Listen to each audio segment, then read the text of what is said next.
This is a demonstration of one of the issues that I'm having with my new Lockpick Air in my 2012 F350.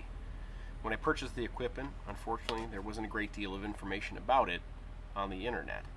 Hopefully someone watching this video can provide some insights that they have around how I can fix my problems, or perhaps they'll avoid that purchase if they're likely to run into something the same.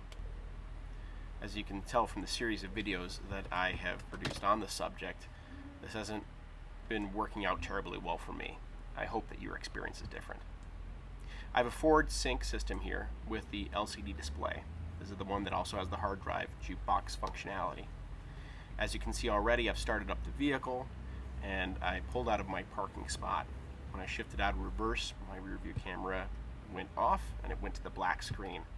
I had to hit the map button in order to switch over to my navigation. But here's the problem that I'm having. As you can see, the navigation really has no clue as to where I'm going. It's putting me on the right place of the map by skipping around, but it doesn't know the direction that I'm going, and that skipping is due to the fact that it's kind of jumping and putting me down in a new place. This wasn't a problem that I had previously when I was using the navigation with the truck. It has only occurred after I've installed the Lockpick. If you have any thoughts around how I can resolve my issue, please leave them in the comments. Thanks for watching.